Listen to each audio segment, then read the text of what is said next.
یہ آخری اب میں لے رہا ہوں۔ کہتے ہیں کہ حضرت عمر نے حضور کے آخری دور میں جب آپ نے وصیت کے لیے قلندوات مانگا تو یہ کہہ کر انکار کر دیا تھا کہ آپ کی صحت بہتر نہیں ہے۔ ہمارے شیعہ حضرات اس واقعے سے استدلال کر کے حضرت عمر کی شخصیت کو داغدار کرتے ہیں۔ حضور کے احترام کے اس حکم کے پس منظر میں اس واقعے کی کیا توضیح کریں گے؟ اصل میں سب سے پہلے تو یہ کہ اس روایت کا کیا پایا ہے۔ اس میں ظاہر بات ہے کہ یہ تو اہل تشیع اور اہل سنت کے مابین جو بڑی جھگڑے کی روایتیں ہیں ان میں سے ایک روایت یہ بھی ہے، قرطاس والی روایت۔ اس کا سند کا درجہ کیا ہے، جب تک ان کی پوری تحقیق نہ کر لی جائے گفتگو کرنے کا کچھ حاصل نہیں ہے۔ باقی یہ کہ بالفرض ایسا ہوا ہو تو حضرت عمر کے اس فعل کی توجیہ یہ ہے کہ حضور پر بھی جو طبعی کیفیات ہیں وہ وارد ہوتی تھی۔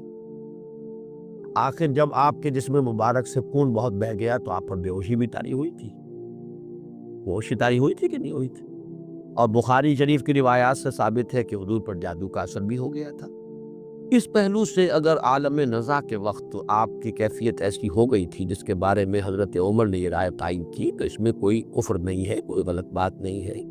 پھر یہ کہ باقی سب نے بھی اس کو تسلیم کر لیا، یہ تو گویا کہ اجماع ہو گیا، ورنہ تو اسی وقت پٹمل ہو جاتا۔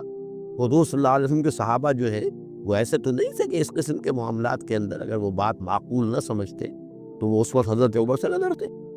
لیکن یہ کہ یہ بات تسلیم کر لی گئی تو اس کا مطلب یہ ہے کہ اس میں وزن تھا۔ اگر یہ روایت صحیح ہے، باقی میں نہیں جانتا اور میں نے ان چیزوں کو اپنا موضوع نہیں بنایا ہے، جن چیزوں سے کہ یہ جھگڑے متعلق ہیں میں تو ان چیزوں کو اپنا موضوع بنائے ہوئے ہوں جن میں اتفاق ہے، اور ہم چاہتے ہیں کہ ان کی بنیاد پر ایک دعوت اٹھے، ہم کو جد و جہد کریں، کوشش کریں۔ یہ جھگڑے تو نہ مکے ہیں نہ چکے ہیں، نہ مکیں گے نہ چکیں گے۔ کام اگر کریں گے، کہیں کوئی اسلامی ریاست قائم کر لیں گے تو پھر گاڑی آگے چلے گی۔ ان مسائل میں زیادہ الجھ، ان پر تنقید کا حق آپ کو حاصل ہے، ان سے اختلاف کا حق آپ کو حاصل ہے۔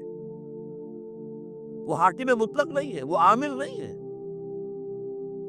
آپ کو معلوم ہے کہ حضرت عمر پر ان کے کرتے کے اعتبار سے جو ہے وہ تنقید ہو گئی تھی۔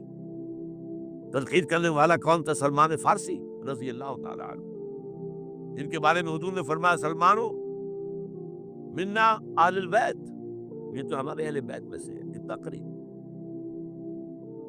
حضور حضرت عمر خطبہ دے رہے ہیں اور وہ کہتے ہیں کھڑے ہو کر لا سمع ولا طاعہ، نہ سنیں گے نہ اطاعت کریں گے، کلمہ بغاوت ہے۔ تو کوئی ناگواری کا احساس نہیں۔ مجھ میں آپ میں بات ہو رہی ہے کہ کیا بات ہے؟ یہ جو کرتا آپ نے پہنا ہے یہ ان یمنی چادروں سے بنا ہے جو مال غنیمت میں آئی تھی، اور جتنی ٹکڑا جو ہے ہر مسلمان کو ملا، اس سے کرتا نہیں بنتا، اور آپ ہے بھی طویل القامت، آپ کا کرتا کیسے بن گیا؟ فرماتے ہیں کہ عبداللہ سے، اپنے بیٹے سے، عبداللہ ابن عمر رضی اللہ تعالیٰ عنہ، عبداللہ تم وضاحت کر دو۔ وہ کھڑے ہو کے کہتے ہیں نہ میرا کرتا بن رہا تھا نہ ابا جان کا، میں نے اپنے حصے کا کپڑا ابا جان کو دیا ہے، اس سے ایک کرتا بنا۔ الآن نسمع و نطیع، بس اب اس کے بعد آپ فرمائیے، آپ جو کہیں گے سنیں گے اور اطاعت کریں گے۔ یہ متوازن نظام، نہ ڈکٹیٹوریت ہے کہ کوئی بول نہیں سکتا، تم اور حاکم وقت پر تنقید کر رہے ہو اور بربلا کر رہے ہو۔ ایک عورت بغل لے کی حضرت عمر کو رضی اللہ تعالیٰ عنہ، حضرت عمر نے آرڈیننس نافذ کر دیا تھا کہ اتنے سے زیادہ، اتنی رقم سے زیادہ مہر نہیں رکھا جا سکتا۔ عمر تم کون ہوتے ہو ہمارے حق کے اوپر پابندی لگانے والے؟ جب قرآن میں ہے وَآتَيْتُمْ إِحْدَاهُنَّ قِنْطَارًا، چاہے تم نے اپنی کسی بیوی کو ڈھیروں سونا دیا ہو تم بھی طلاق کی شکل میں واپس نہیں لے سکتے۔ قنطار کہہ رہا ہے، آپ کون ہیں روکنے والے؟ اور حضرت عمر فرماتے ہیں آج ایک عورت نے عمر کو دین سکھایا، آرڈیننس واپس۔ اسی طریقے کا معاملہ حضرت عمر کا یہ اجتہاد تھا کہ یہ جو زمینیں اتنی بڑی بڑی جو ہے، سواد، عراق، ایران، مصر، سب فتح ہو گئے، چند ہزار صحابہ۔ اب مطالبہ یہ تھا کہ یہ مال غنیمت ہمارے اندر تقسیم کرنی ہے۔ جیسے حضور نے غزوہ خیبر میں جو زمینیں تھیں یہودیوں کی وہ مجاہدین میں تقسیم کر دی تھی۔ دلیل موجود، دلیل بھی سنت رسول سے ہے صلی اللہ علیہ وسلم۔ حضرت عمر کی حکمت کچھ اور کہہ رہی ہے۔ یہ بات تو میں اپنے انداز سے کہہ رہا ہوں کہ اگر ایسا ہو گیا تو تاریخ انسانی کی سب سے بڑی جاگیرداری قائم ہو جائے گی. کتنے بڑے بڑے رقبے جو ہے صحابہ کو مل جائے. انہوں نے جو بات بیان کی وہ یہ تھی، اگر یہ سارا تقسیم ہو گیا تو بعد میں آنے والوں کے لیے کیا رہے گا، اور جو فوجیں اب ہمیں پورے نظام کے لیے رکھنی پڑے گی ان کو کون سپورٹ کرے گا، ان کے لیے کہاں سے خرچہ آئے گا. تو انہوں نے طے کیا کہ یہ مال جو ہے مال فے ہے، یہ بیت المال کا ہے. جو مال غنیمت ہے وہ صرف وہ ہوگا جو عین محاذ پر حاصل ہوا ہے، ہتھیار ہیں یا بھیڑیں بکریاں ہیں یا اور جانور ہیں، یا وہاں پر جو پکڑے جائیں گے قیدی وہ غلام ہوں گے، وہاں پر اگر عورتیں ہوگی پکڑی جائیں گی کنیزیں ہوگی. یہ نہیں کہ پورے ملک جو ہے وہ غلام بنا دیے جائیں اور پورے ملک کی جو زمینیں تقسیم کر دی جائیں. بعض صحابہ کھڑے ہو گئے نہیں. اب حضرت عمر نے ٹریبونل قائم کیا ہے.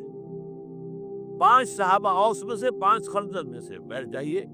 وہاں اپنا بھی وہ پیش کیا نقطہ نظر، باقی لوگوں نے بھی کیا. وہ ٹریبونل نے فیصلہ کیا کہ عمر کی رائے صحیح ہے رضی اللہ تعالیٰ. یہ نظام سید القوم خادمہم، یہ اگر کوئی کہتا، اگر یہ مثالیں نہ ہوتی تو کہتے کیا تمہارا دماغ خراب ہوا ہے، یہ شاعری تو تم نے اچھی کر دی ہے. سید القوم خادمہم کبھی ہوا ہے؟ جیسے عمر نے بڑھ کے دکھایا. رات کے گشت پر ہے اور ایک عورت کے کرانے کی آواز آئی ہے. معلوم ہوا کہ درد ذیل میں مبتلا ہے اور کوئی اس کے اٹینڈ کرنے والی کو خاتون نہیں ہے. گھر سے گئے ہیں، فرسٹ لیڈی اپنی اہلیہ کو لے کر آئے ہیں، انہوں نے اٹینڈ کیا ہے، اور اس کے بعد بچہ ہو گیا تو اندر سے ان کی اہلیہ کا امیر المومنین مبارک ہو بیٹا ہوا ہے. ایک اور دفعہ اسی طریقے سے گشت پر تھے، ایک گھر میں سے بچوں کے رونے کی آواز آئی. معلوم کیا کہ خاتون اور بچے ہیں، کھانے کو کچھ ہے نہیں. اس خاتون نے کہا میں نے یہ آگ کے اوپر جو ہے ہانڈی رکھی اس میں پانی ہے اور بچوں کو میں بہلا رہی ہوں کہ کچھ پک رہا ہے، ٹھہرو ذرا صبر کر لو، اس طرح سو جائیں گے بھوکے.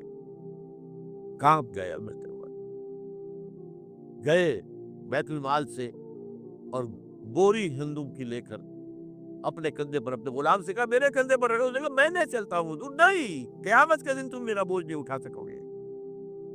اور وہ اپنے کندھے پر لاد کر لائے ہیں اور وہاں کھانا تیار کروایا، بچوں کو کھلایا ہے. یہ نظام، یہ ہے رحمت للعالمین کا مظہر. یہ جان لیجئے سیرت محمدی صلی اللہ علیہ وسلم کے جب آپ مطالعہ کرتے ہیں کہ وہ سارا انقلابی جدوجہد کا دور ہے، اس میں ابھی نظام کی جو خوبیاں ہیں وہ پورے طور پر سامنے نہیں آئی تھی.